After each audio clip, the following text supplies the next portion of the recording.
जळगाव जिल्ह्यातील केळीवर cucumber mosaic अर्थातच सीएमव्ही व्हायरसचा मोठा प्रादुर्भाव वाढलेला आहे।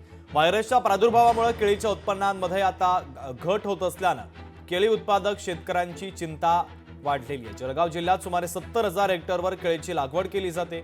या 70,000 हेक्टरवरील लागवडीपैकी सुमारे 15% केळीवर हा प्रादुर्भाव झाल्याची माहिती केळी संशोधन केंद्राने दिली आहे। तर या व्हायरसवर नियंत्रण मिळवण्यासाठी आता योग्य उपाययोजना करण्याचं आवाहन देखील केळी संशोधन विभागाच्या वतीने करण्यात आले।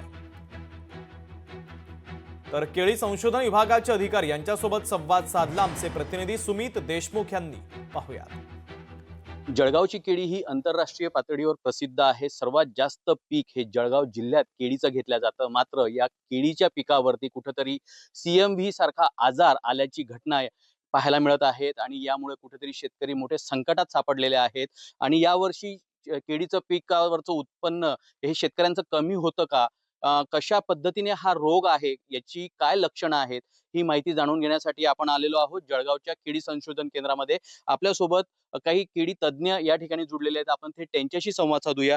सीएमव्ही रोग नेमका काय आहे आणि हा कसा ओळखला गेला पाहिजे, काय वाटतं? सर, हा केळी रोगावरील विषाणूजन्य रोग आहे, ज्याला आपण कुकुंबर मोझॅक व्हायरस म्हणतो।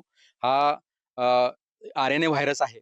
बाकीच्या झाडांपेक्षा याची वाढ खुंटलेली असते आणि याला घड लागता किंवा लागत पण नाही। लागले तर केळी फार लहान प्रमाणात लागते। तर हा असा मोठ्या प्रमाणात याचा प्रादुर्भाव 4-5 वर्षापासून जळगाव जिल्ह्यामध्ये मोठ्या प्रमाणात जाणवतोय। आपल्या शेतकरी बांधवांना माझं एकच आव्हान राहील, की आपल्या इथं केळी संशोधन केंद्र जळगावला आहे।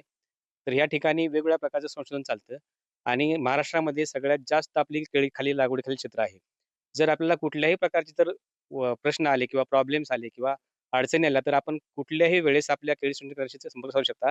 निश्चितच जळगाव शहरातील जवळपास 15% बागांवरती जरी हा सीएमव्हीचा रोग पसरला असेल तरी शेतकऱ्यांनी काळजी करू नये। ज्यांना जिथं कुठे अडचण येत असेल त्यांनी जळगाव केळी संशोधन केंद्राला संपर्क साधा आणि याविषयी सविस्तर माहिती घेण्याचे आवाहन या ठिकाणी जळगाव केळी संशोधन केंद्राच्या वतीने केळी तज्ञांनी या ठिकाणी सांगितलेलं आहे।